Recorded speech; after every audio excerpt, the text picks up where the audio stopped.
हमारा finally student दरबार का सेशन नंबर 8 आज यहाँ पे हमारा स्टार्ट होने जा रहा है। टोटल 7 सेशन हम कंप्लीट कर चुके हैं। डेली हम यहाँ पे आधा घंटा पूरी की पूरी फैमिली के साथ यहाँ पर हम कुछ ना कुछ रिवाइज करते हैं और होप्स जो हमारे सेशन चल रहे हैं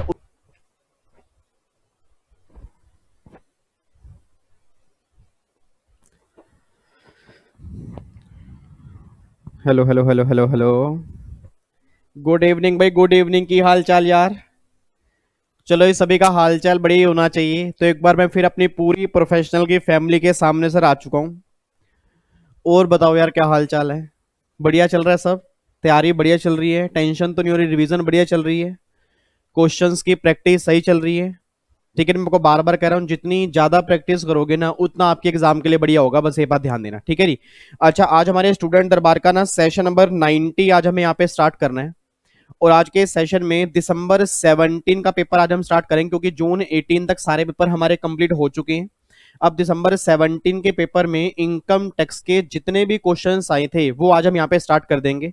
और वही 30 नंबर का आज हम कंप्लीट करेंगे, फिर 30 नंबर का हम मंडे वाले सेशन में कंप्लीट करेंगे। इस तरह से हम दिसंबर 17 वाला पेपर, और फिर मैं आऊंगा जून 17 में जो एग्जाम आया था ना इनकम टैक्स का, उसको भी हम स्टार्ट करेंगे, बट आज के सेशन में नहीं, मंडे वाले सेशन में। ठीक है जी।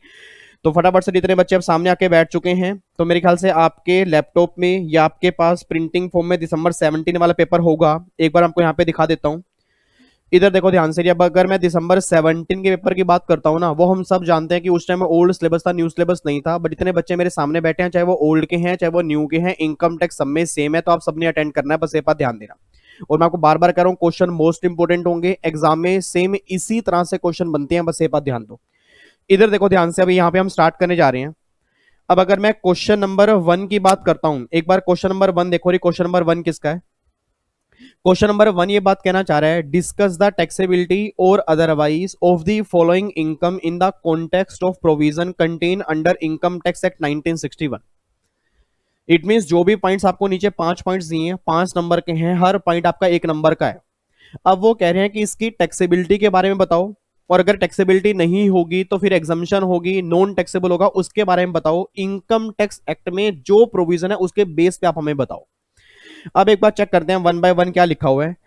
सबसे पहला ये पॉइंट कहना चाह रहे हैं जी, एग्रीकल्चर इनकम है 2,50,000 की, अर्न की है by miss Divita, a non resident from land in Barmer in Rajasthan. अपने आप बोल दो रही। अब अगर एक नॉन रेजिडेंट है, इनकम अराइज इन इंडिया है, तो मैंने पहले भी कहा था रेजिडेंशियल स्टेटस वाले चैप्टर में वो इनकम टैक्सेबल होती है। बट याद करो, आपको मैंने पहले भी कहा था कि इनकम अराइज इन इंडिया सबके हाथ में टैक्सेबल तो होगी, बट अगर वो इनकम एग्जम्प्टेड इनकम में कवर हो जाएगी ना, तो वो किसी के हाथ में टैक्सेबल नहीं होगी। अपने आप बोल देना, अगर एग्रीकल्चर लैंड इंडिया में है और अगर एग्रीकल्चर इनकम आपने इंडिया में अराइज की है, तो क्या वो टैक्सेबल है? नॉन टैक्सेबल है? नॉन टैक्सेबल है। तो अगर कोई एनआर एग्रीकल्चर इनकम कमा रहा है और वो इनकम इंडिया में अराइज क्यों नहीं कर रहा हो, चाहे वो इनकम इंडिया में ही क्यों नहीं अराइज की हो, तो भी वो क्या हो जाएगी? Exempt, reason being agriculture income है। और अगर यहाँ पे एग्रीकल्चर इनकम की बजाय मैं रेंटल इनकम लिखता, मैं यहाँ पे डिविडेंड की इनकम लिखता, ठीक है जी, मैं यहाँ पे और कोई इनकम लिखता, उस केस में मे बी टैक्सेबिलिटी आ सकती थी। बट अगर एग्रीकल्चर इनकम इंडिया में अराइज की होगी, उस केस में कोई भी टैक्सेबिलिटी नहीं आएगी। तो पहली इनकम तो क्या हो गई? एग्जम्प्ट। इट मींस इस केस में कुछ भी टैक्सेबल नहीं होगा। सेकंड यहाँ पे चेक करो, सेकंड यहाँ पे क्या लिखा है? Amount of 7 lakh withdraw by mister Rajesh, a resident individual from public provident fund as per the relevant rules. अब अपने बोल दो सर, ये बात आपने नॉर्मली घर के अंदर भी पढ़ी होगी, आपके फादर साहब ने, और मे भी मेरे ख्याल से आप में से बहुत सारे बच्चों ने, या इवन आपके रिलेटिव ने, या आपने अगर ऑफिस में कई बार देखा होगा कि जब भी हम पीपीएफ में कंट्रीब्यूशन करते हैं, तो पीपीएफ में कंट्रीब्यूशन करने का बेनिफिट क्या होता है कि पहली बार जब हम कंट्रीब्यूशन करते हैं हमें डिडक्शन मिलती है सेक्शन 80C की, और पीपीएफ से जितना भी पैसा हमारे हाथ में आता है वो 100% एग्जम्प्ट होता है, आप सब जानते हो। तो पीपीएफ का इंटरेस्ट भी एग्जम्प्ट होता है, पीपीएफ की मैच्योरिटी भी एग्जम्प्ट होती है, और जब पैसा कंट्रीब्यूट करेंगे 80C हमें मिलेगा। तो उसने क्या बोला कि 7 लाख मिस्टर राजेश ने, रेजिडेंट इंडिविजुअल है, पीपीएफ से विड्रॉ किए, तो क्या ये पैसा एग्जम्प्ट है या टैक्सेबल है? एग्जम्प्ट है, तो ये भी हमारा क्या हो गया? एग्जम्प्ट हो गया। और ये भी हमारा क्या हो गया? एग्जम्प्ट। तो इस केस में भी कोई टैक्सेबिलिटी नहीं है, इस केस में भी कोई टैक्सेबिलिटी नहीं है। उसके बाद तीसरा पॉइंट देखना, मिस्टर अभिमान receive ₹1,30,000 on 31st March 17 towards maturity proceed of the insurance policy issued on 1st April 13। The annual premium and capital sum assured are 23,000 and 1,20,000 respectively. तो आपको ये बताना है कि जो 1,30,000 रिसीव किए हैं मैच्योरिटी पर, क्या एग्जाम्प्ट होंगे या टैक्सेबल होंगे। सर याद करो, मैंने क्लास के अंदर पहले भी कहा था कि जब भी LIC की बात होगी, LIC में 3 केस होते हैं। या तो आपने LIC कराई होगी 1/4/12 से पहले, या LIC कराई होगी 1/4/12 के बाद और 31 मार्च 13 तक, या फिर आपने LIC कराई होगी 1/4/13 या उसके बाद और अभी तक जो भी आपकी LIC चल रही है। अब अगर 1/4/12 से पहले की LIC है तो याद करो जितना आपका सम एश्योर्ड होगा उसका 20% अलाउड था। फिर 1/4 आपका 12 से लेके 31 मार्च 13 तक, याद करो 80C हमने कहा था डिडक्शन वाला, उसके अंदर मैंने कहा था कि आपका नॉर्मल 10% होगा। और फिर 1/4/13 से कहा था गवर्नमेंट ने कि 10% तो है बट जो हैंडीकैप होंगे उसमें 15% अलाउड होगा। अब एक बच्चा कहता है यार हमने तो डिडक्शन का चैप्टर किया ही नहीं, वो तो एग्जीक्यूटिव में था। अब ये जितने बच्चे बार बार ये बोलते हैं ना कि ये चैप्टर एग्जीक्यूटिव का था, 5 हेड हमारे सिलेबस में नहीं है, रेजिडेंशियल स्टेटस तो हमको याद ही नहीं है, सैलरी हमने किया ही नहीं है, मैं आपको बार बार कह रहा हूं एग्जाम में क्वेश्चन बनेगा ना, कोई आपका ये आर्ग्यूमेंट नहीं सुनेगा कि हमारे मॉड्यूल में तो दिया नहीं था।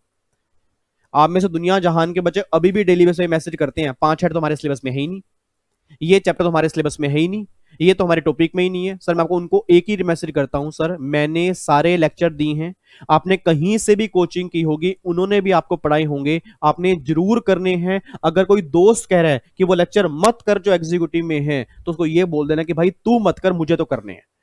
और मैं एक बात और बता रहा हूं, अगर आपने आगे जाके ऑफिस में काम भी करना है, आपको लाख रुपए का पैकेज चाहिए, अगर आपको टैक्स की बेसिक नॉलेज नहीं होगी, आप क्या सोच रहे हो कि CS की डिग्री हाथ में लेके आप घूमोगे तो आपको 10 लाख मिल जाएंगे? मतलब ही पैदा नहीं होता। आपको अगर किसी फील्ड में जाना है, सर ये बेसिक नॉलेज है, डिडक्शन का चैप्टर एक बेसिक नॉलेज है। आपके फादर रिटर्न फाइल करेंगे, आप CS बन गए, आपको यही नहीं पता डिडक्शन में क्या लिखा हुआ है, क्यों? ये थोड़ा बोलोगे एग्जीक्यूटिव में पढ़ा था नहीं मैंने तो। सर एग्जीक्यूटिव में पढ़ा था, प्रोफेशनल के अंदर पढ़ा था। प्रोफेशनल का मतलब क्या? एग्जीक्यूटिव क्लियर है। एग्जीक्यूटिव क्लियर का मतलब ये है कि आपने वो वाला टैक्स सारा पढ़ा हुआ है। तो सिंपल सी बात कर रहा हूं, ये मत बोलना कि सर ये कहां लिखा हुआ था। डिडक्शन का चैप्टर एक बार जाके नोट्स ओपन कर लेना, क्लासेस ओपन कर लेना, उसमें जाके देख लेना, वहां पर लिखा हुआ है कि भैया 10% है, 15% हैंडीकैप वाले केस में, और अगर 10% से ज्यादा आपने कॉन्ट्रीब्यूशन किया होगा तो वो टैक्सेबल हो जाएगा। अब सोच के बोलना, 1,20,000 सम एश्योर्ड है और पॉलिसी 1/4/13 की है, तो भैया उस केस में 20% है 10%, 10%, तो अगर मैं इसका 10% निकालूंगा तो 12,000 आएगा, और यहाँ पे उसने प्रीमियम पे किया 23,000, तो ये जो पैसा है वो टैक्सेबल होगा, नॉन टैक्सेबल होगा? सर ये पैसा टैक्सेबल होगा, रीजन बीइंग क्योंकि सेक्शन 10 में उतना ही पैसा एग्जम्प्ट होता है जितना आपको अलाउड होता है, और यहां पर पैसा मिल रहा है वो आपके जितना आपको अलाउड है 10% उससे ज्यादा है, उससे ज्यादा अगर होगा तो वो टैक्सेबल होगा, बस ये बात ध्यान देना। एक बार आपको इसका आंसर भी दिखा देता हूं। यहाँ पे देखो इसके आंसर दिए होंगे, पहला तो वही एग्रीकल्चर इनकम है, एग्रीकल्चर इनकम एग्जम्प्ट है, वही बात लिखी है। दूसरा PPF से एग्जम्प्ट होता है। तीसरा देखो वही लिखा है ना 10%, और ये 23,000 है, 10% से ज्यादा है, इसलिए पैसा क्या हो जाएगा? टैक्सेबल। वही बात आपकी यहाँ पे लिखी हुई है। उसके बाद तीसरा पॉइंट छोड़ के फोर्थ पॉइंट देखो, mister Dinesh receive ₹3,60,000 as partner share of profit in the income of the limited liability partnership. अब सर एक बात मुझे सोच के बोलना, अगर पार्टनर को पार्टनर का शेयर मिल रहा है से प्रॉफिट 3,60,000 पे, तो उसके हाथ में एग्जाम्प्ट टैक्सेबल है, एग्जाम्प्ट है, याद करो सेक्शन 10(2)(a। अब अगर मैं सेक्शन 10(2)(a की बात करता हूं, आपको मैंने कहा था कि अगर पार्टनरशिप फर्म या LLP, क्योंकि partnership firm includes LLP also, और जब ऑलरेडी LLP के हाथ में इनकम टैक्सेबल हो चुकी है तो उसका जो भी पार्टनर होगा उसको अगर प्रॉफिट का शेयर मिलेगा तो वो दोबारा टैक्सेबल नहीं होगा। अगर दोबारा से टैक्स चार्ज कर दिया देयर इज डबल टैक्सेशन। तो गवर्नमेंट ये बात कहना चाहती है कि भैया ऑलरेडी जब LLP के हाथ में टैक्सेबल हो चुका है तो उस केस में दोबारा से पार्टनर के हाथ में टैक्सेबल नहीं होगा, बस ये बात ध्यान दो। तो उसने देखो वही बोला है कि भैया पार्टनर का शेयर है प्रॉफिट का, तो अगर प्रॉफिट का इट मींस वो LLP के हाथ में होगा, LLP ऑलरेडी टैक्स पे कर चुकी होगी, तो वो ऑलरेडी ही टैक्स पे कर चुकी होगी, वो दोबारा से पार्टनर के हाथ में टैक्सेबल नहीं होगा, ये बात ध्यान देना, ठीक है जी। उसके बाद लास्ट पॉइंट देखो जी, ₹2,50,000 received by Mr. Rohan from the central government as compensation on account of disaster taken place in Uttarakhand।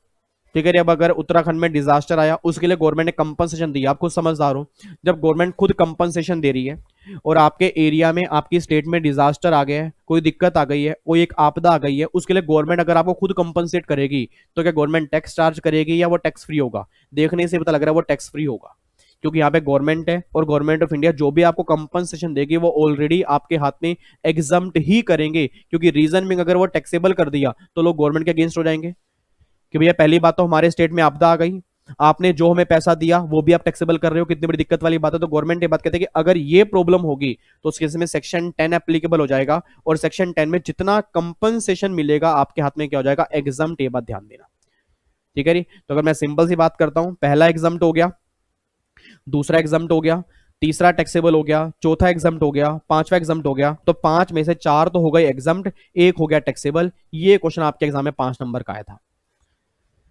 और मेरे ख्याल से आप समझदार हो। अगर किसी ने एग्जीक्यूटिव सही ढंग से पढ़ा होगा, प्रोफेशनल के मेन वाले चैप्टर सही ढंग से याद भी नहीं होंगे ना, तो एग्जी के बेस पर कम से कम 5 में से वो 3 नंबर तो ले ही आएगा, क्योंकि 3 क्वेश्चन तो एग्जी के बेस पे ही है, ठीक है जी। तो कोई दिक्कत तो नहीं है, पक्का पक्का आगे बढ़ सकते हैं।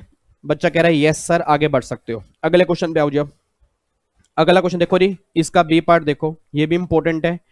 सर ये किसका है, ये टैक्सेशन ऑफ पार्टनरशिप फॉर्म का है।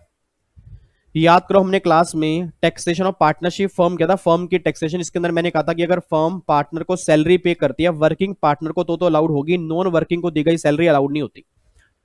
और अगर फर्म पार्टनर को इंटरेस्ट पे कर रही है 12% तक अलाउड है, 12% से ऊपर अलाउड नहीं है। अब एक बार चेक करना, यहाँ पे क्या लिखा हुआ है, work out the taxable income, taxable income बतानी है, and tax payable thereon for assessment year 17-18 of a partnership firm engage in the retail trade business from the following particular। पहला कह रहे हैं नेट प्रॉफिट है 3,65,000, arrive at after debit of the interest on capital of partner 1,80,000 and paid salary to working partner 4,80,000। मतलब जो ये 3,65,000 के profit दी हैं उसमें इंटरेस्ट माइनस कर दी है और ये सैलरी माइनस कर दी है। फिर वो कहना चाह रहे हैं कैपिटल जो है ना, कैपिटल जो लगी है पार्टनर की वो 10 लाख लगी है, और जो भी ये कैपिटल है इंटरेस्ट है ऑथोराइज है पार्टनरशिप डीड से, वो ये बात कहना चाह रहे हैं सैलरी और इंटरेस्ट ऑथोराइज है। पहले तो मुझे इतना बताओ, एक बार मैं खड़ा ही हो जाऊंगा अगर आपको याद करवाना है, क्योंकि आप ऐसा तो मानोगे नहीं, कई नालायक बच्चे प्रोफेशनल के हैं, 30-35 बच्चे बस आके बैठे हैं, बाकी सब अपना जगराता सुन रहे हैं, सब सो चुके हैं। बच्चा कह रहा है ठीक है ना यार, विवेक सर का तो एक काम ही बन गया, क्यों नहीं बंद कर देते स्टूडेंट दरबार। पता नहीं इनको क्या दिक्कत है, ना है अपना आके बैठ जाते हैं डेली शाम को। इनको और कोई काम नहीं है क्या विवेक सर के घर में, वेले मतलब बिल्कुल वेले हैं विवेक सर। हमें तो कई बार पागल ही लगते हैं, आके बैठ जाते हैं। हाँ मैं हूं पागल, और बोलो सर कम से कम 30 बच्चे तो आके बैठ रहे हैं, कम से कम वो तो अपना भला समझ रहे हैं कि उनका भला किसमें है। बाकी तो महाज्ञानी उनका तो मैं कुछ कह ही नहीं सकता ना, वो याद करेंगे जिस दिन एग्जाम होगा, जब ये 30 बच्चे उन्हें बताएंगे ना कि भाई एक एक क्वेश्चन स्टूडेंट दरबार के अंदर से आया, फिर सारे बच्चे चाहे वो डायरेक्टली मुझे ना बोले, इनडायरेक्टली बोलेंगे यार बहुत बड़ी गलती हो गई थी। उन्हें अभी नहीं पता सर, क्योंकि मैंने क्या कहा था, भगवान श्री कृष्ण ने एक बात बोली है कर्म करो, और मैं वो कर्म कर रहा हूं। मैं कहता हूं भगवान मुझसे कर्म करवाता रहे, जब तक आपके एग्जाम दिसंबर के है तब तक तो कम से कम कर्म करवाता रहे, कि कम से कम मुझे इतनी सेटिस्फेक्शन हो कि जो मैंने बच्चों से कमिटमेंट की थी उसके ऊपर मैं दूर नहीं हुआ। बच्चों ने मेरे से क्या कमिटमेंट की है, बच्चों ने देखा नहीं देखा, बच्चे डेली आ रहे नहीं आ रहे वो बच्चे जाने, क्योंकि बच्चों का फ्यूचर है और मुझे उनका फ्यूचर बनाने की कोशिश करनी है। अब वो उन्होंने खुद ही नहीं बनाना, उसके अंदर मैं क्या कर सकता हूं। इधर सुनना ध्यान से, अगर पीजीपी के चैप्टर की बात करता हूं, सेक्शन 40B में क्या लिखा था कि जब भी आप सैलरी कैलकुलेट करते हो आपको बुक प्रॉफिट चाहिए होते हैं। याद करो अपने क्लास के अंदर पढ़ा होगा कि पहले 3 लाख के बुक प्रॉफिट का 90% और 1.5 लाख विच एवरेज हायर, और जो आपके बैलेंस बुक प्रॉफिट होते हैं उसका 60% होता है, और फिर इन दोनों को मर्ज करते हैं, फिर चेक करते हैं इतनी सैलरी अलाउड है बाकी डिसअलाउड है। और बुक प्रॉफिट कैसे निकालते हैं, जो तुम्हारे प्रॉफिट होंगे उसमें इंटरेस्ट जितना डिस अलाउड है वो ऐड कर दो, और सारी सैलरी जो आपने दी है वो सारी एक बार ऐड कर दो। रीजन मीन क्योंकि हमें नहीं पता जो हमने डेबिट किया वो सही डेबिट किया गलत डेबिट किया। क्योंकि अगर मैं ये 3,65,000 जो प्रॉफिट है 1,80,000 के इंटरेस्ट माइनस करने के बाद और 480 की सैलरी माइनस करने के बाद, तो मुझे क्या पता ये 480 जो सैलरी डेबिट की है क्या पता वो गलत सैलरी हो, क्या पता वो डिडक्शन की जो लिमिट है उससे ज्यादा हो, क्या पता इतनी सैलरी अलाउड ही ना हो। तो वो तो हमें देखना पड़ेगा ना, वो कैसे पता लगेगा, पहले बुक प्रॉफिट निकालेंगे। तो बुक प्रॉफिट आओ जी, एक बार बुक प्रॉफिट निकालते हैं। 3,65,000 पे तो ये दिया हुआ है। अब इसमें से 180 आपने अलाउड किया, कैपिटल 10 लाख है तो ये 12% तो अलाउड ही है। सर 12% तो इंटरेस्ट अलाउड है ना, तो 12% का मतलब 1,20,000 अलाउड है, आपने डेबिट किया 180, तो 60,000 रुपए का इंटरेस्ट डिस अलाउड है, तो 60,000 रुपए तो मैंने ये एड बैक कर दिया। बच्चा कह रहा है सर एक बार दोबारा समझाओ।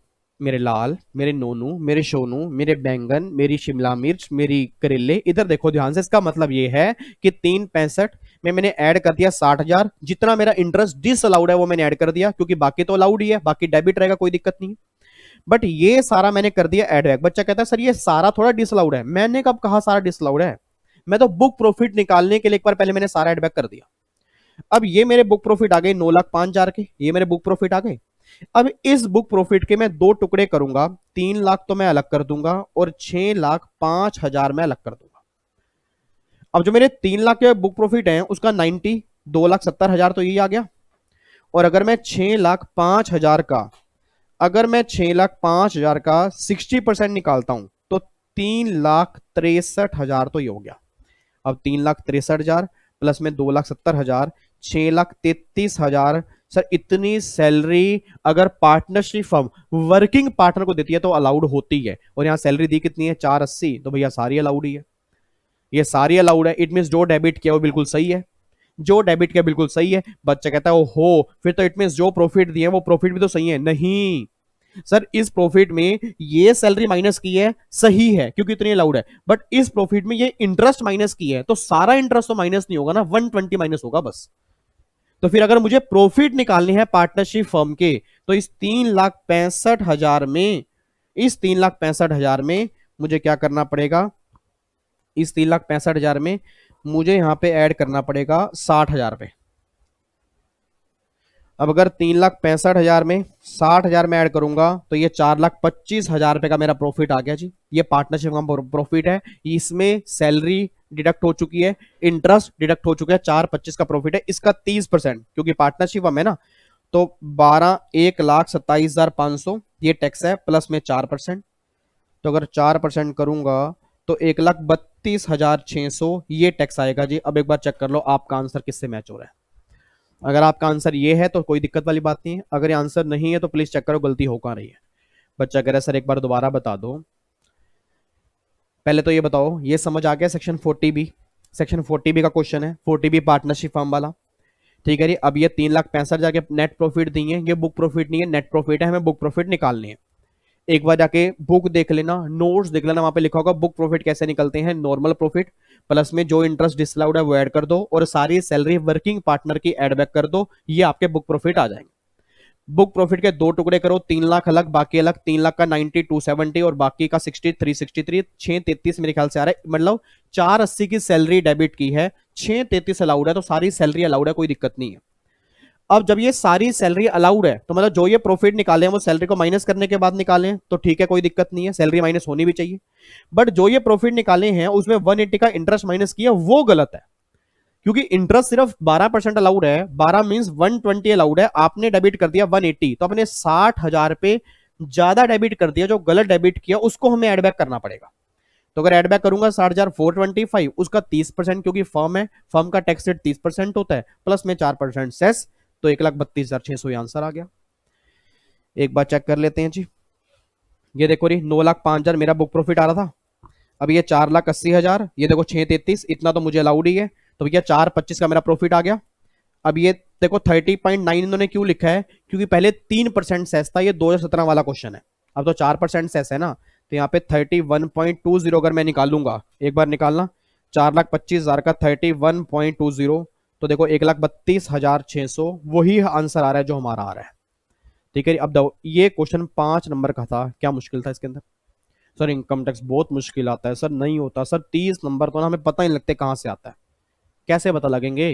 क्योंकि आप टाइम तो इनकम टैक्स को देते नहीं, या तैयारी सही ढंग से करते हो, और जो मेन मेन चैप्टर है वो छोड़ जाते हो, सारे चैप्टर सही ढंग से करते ही नहीं हो, तो भैया कैसे आपके फिर नंबर आएंगे? एक बात खुद आप सोच के बताओ। ठीक है जी, तो ये आपका 5 नंबर का क्वेश्चन था, उम्मीद करता हूं आपको समझ में आ गया होगा। अगला जो क्वेश्चन है ये नॉट रेलिवेंट है अब के लिए। ऐसा मैं क्यों कह रहा हूं? क्योंकि जब 17 में एक क्वेश्चन बना था ना, तो एक क्वेश्चन था अमेंडमेंट का। 2017 में स्टार्टअप कंपनी के लिए कुछ अमेंडमेंट्स आई थी। आपके ना एक स्टार्टअप एक सीरीज है, सेक्शन 80IA, 80IB, 80IC। तो एक सेक्शन था 80IC, वो स्टार्टअप कंपनी के लिए था। और एक कैपिटल गेन में जो सेक्शन 54 की सीरीज है उसमें 54EE आया था, 54EE, 54EE, 54EE, 54EE, वो भी स्टार्टअप कंपनी के लिए था। तो उसने बस इसमें ये लिखा है कि जो अमेंडमेंट्स इफेक्टिव हुई हैं 1 अप्रैल 17 से स्टार्टअप कंपनी के लिए, उसके बारे में थोड़ी जानकारी दो। तो ये अब तो 3 साल हो चुके हैं।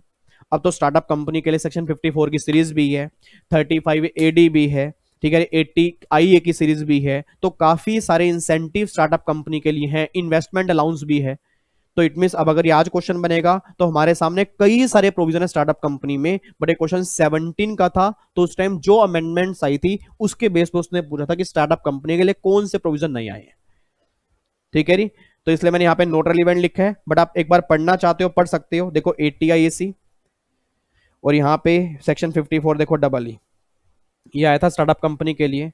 तो ये सेक्शन ना उस टाइम आए थे, बट अब तो 2 साल हो चुके हैं, 3 साल हो चुके हैं, तो ये अब के सेक्शन है 3 साल पुराने।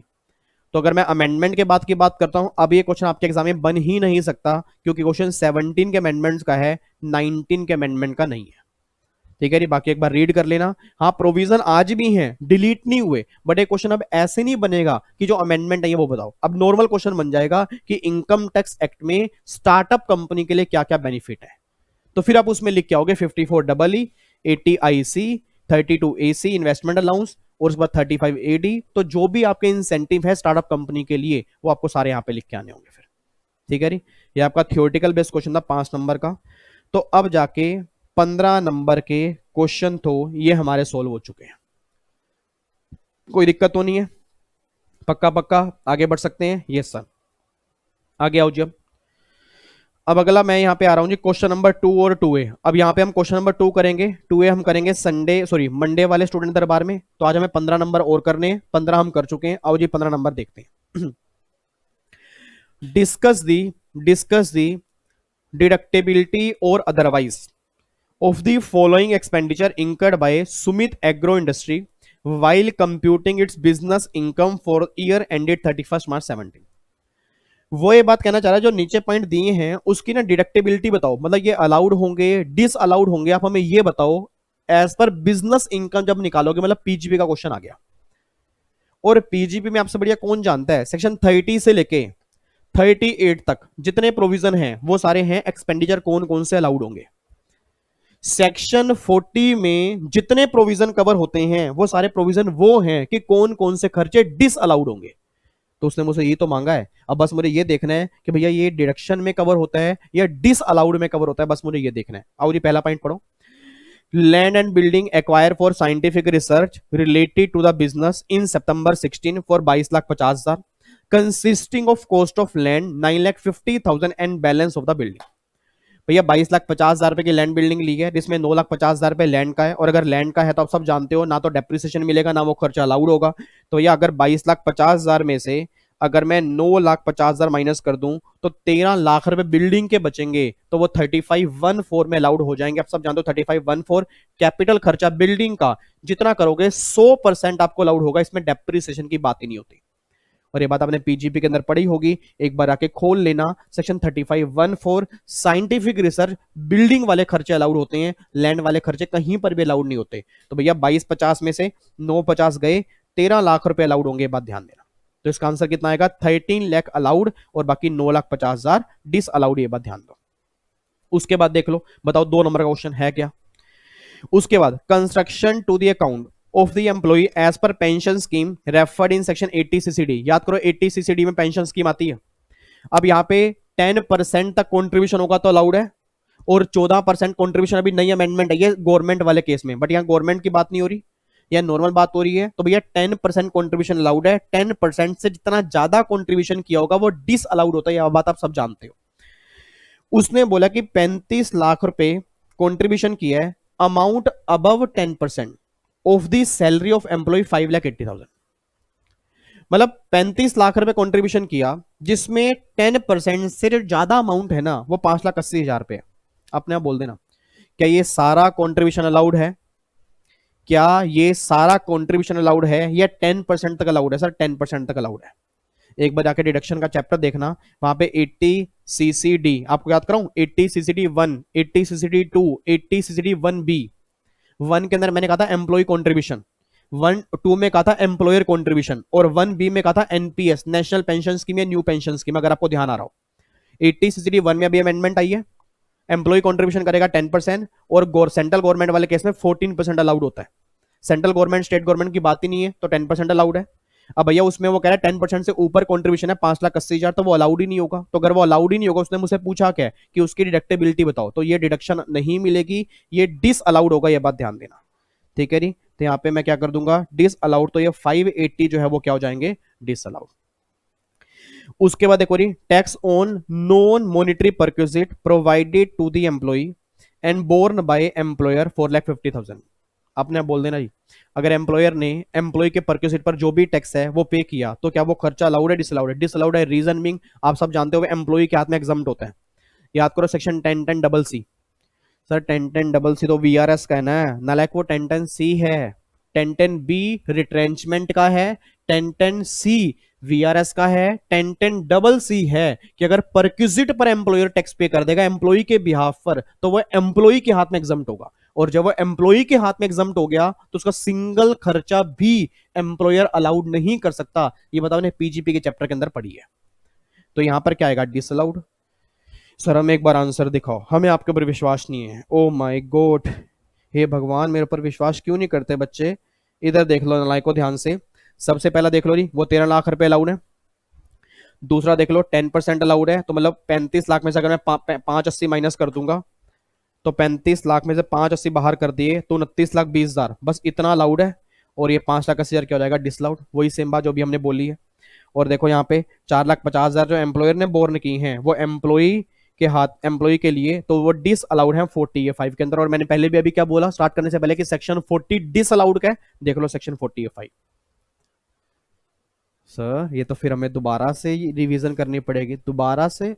जल्दी रिवीजन कर लो भी, कम से कम 3 रिवीजन करके जाना। और अगर आपके 80+ का टारगेट है ना, अगर आपका 40-50 का टारगेट है कि भैया हमारा बस टैक्स निकल जाए, जो आज तक निकल नहीं रहा था ना, बस अब निकल जाए, तो स्टूडेंट दरबार, रिवीजन क्लास, क्लासेस भी देख लोगे ना तो भी निकल जाएगा।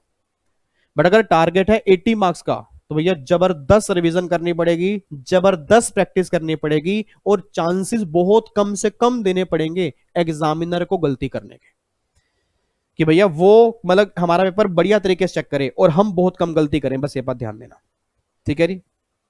तो ये हमारा 2A हो गया जी। आगे बढ़ सकते हैं, कोई दिक्कत तो नहीं है इसके अंदर। लो ये हमारा कंप्लीट हो गया।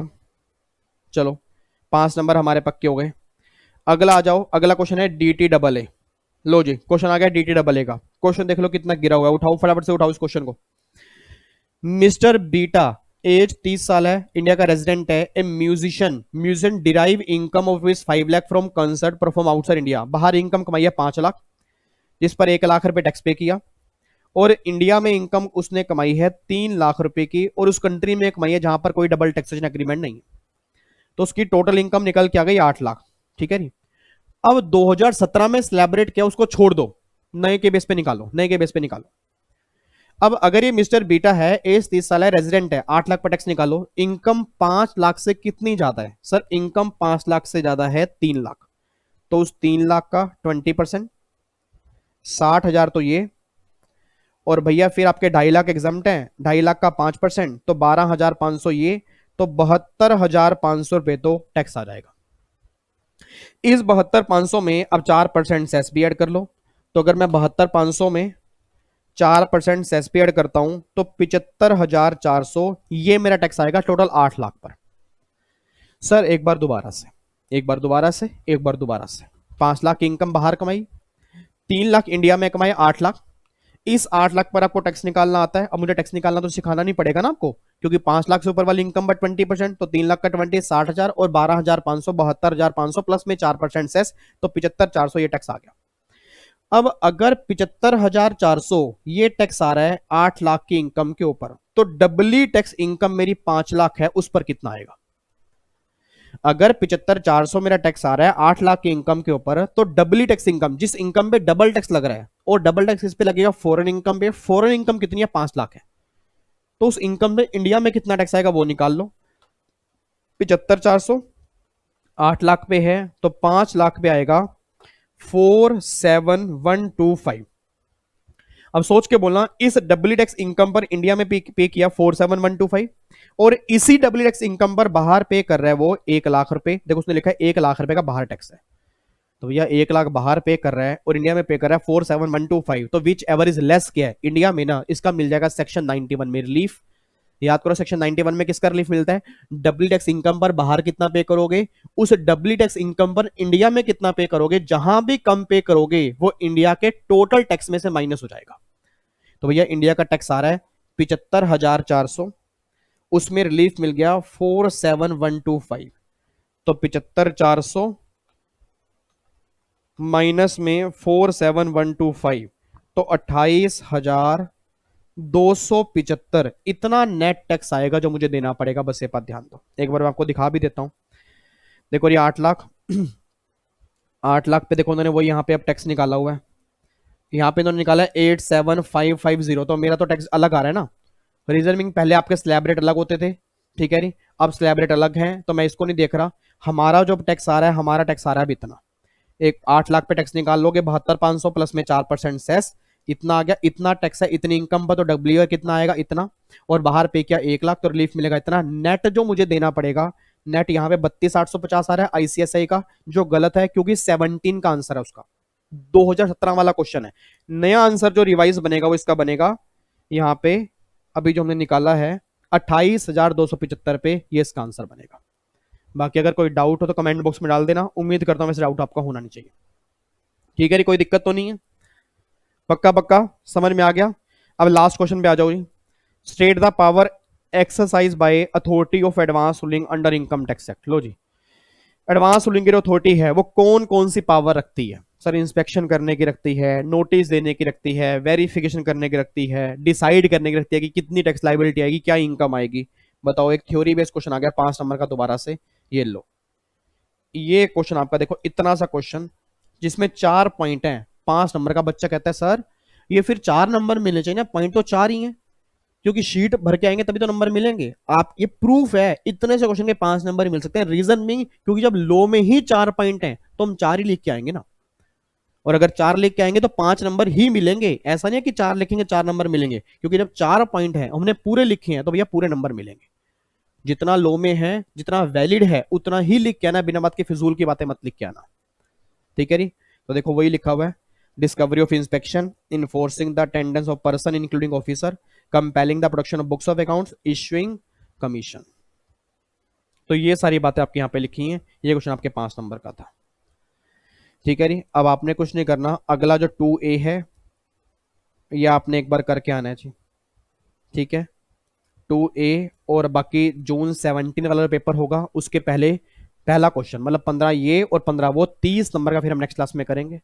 और जब मेरे जून 17 का पेपर खत्म हो जाएगा तो फिर हम देखते हैं उसके बाद कस्टम स्टार्ट कर देंगे, या जो सीए के एग्जाम में प्रैक्टिकल ऑप्शन इनकम टैक्स कहते हैं वो हम स्टार्ट कर देंगे। मतलब प्रैक्टिस तो हमें करनी ही है, अब वो चाहे इसके खत्म होने के बाद हम सीए वाले करें या कस्टम करें, क्योंकि कस्टम की रिवीजन क्लास भी आनी है सितंबर में, कस्टम की रिवीजन क्लास में आनी है, बात ध्यान देना, ठीक है जी।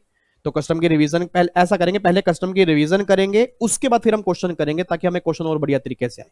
तब तक हम इनकम टैक्स करते रहते हैं, ठीक है, मेरे ख्याल से ये सही है। पहले इनकम टैक्स करते रहते हैं जो इनकम टैक्स चल रहा है, फिर कस्टम की रिवीजन करवा दूंगा अच्छे से, कस्टम की रिवीजन के बाद फिर दोबारा कस्टम के हम क्वेश्चन करेंगे, ताकि कस्टम के क्वेश्चन में कोई दिक्कत ही ना हो, ठीक है। और कस्टम के अंदर इस बार अमेंडमेंट नहीं है सर, ध्यान रखना, जो आपने जून के अंदर पढ़ा है वही सेम दिसंबर में है, एक बिल्कुल इतू सी माइनर सी अमेंडमेंट है, वो रेलिवेंट भी नहीं है, वो मैं बता दूंगा, बट अदरवाइज कस्टम में कोई अमेंडमेंट नहीं है। जिन बच्चों के पास पुराने लेक्चर हैं वो निश्चिंत होकर देख सकते हैं, कोई दिक्कत नहीं है, क्योंकि पहले मुझे था कि अमेंडमेंट्स आएंगी, बट अमेंडमेंट्स नहीं है फाइनेंस एक्ट के थ्रू, एक बिल्कुल छोटी सी अमेंडमेंट है, उसका इतना कोई रेलिवेंट आपके कैलकुलेशन में कहीं पर भी नहीं है, तो वो सेम लेक्चर में आप कंटिन्यू कर सकते हो, ठीक है। चलो फिर बाकी मुलाकात करेंगे जी संडे को स्टूडेंट दरबार में, संडे के सेशन में जो आपके डाउट सेशन होते हैं उसमें अगर कोई भी डाउट्स होगा तो आप जरूर आना।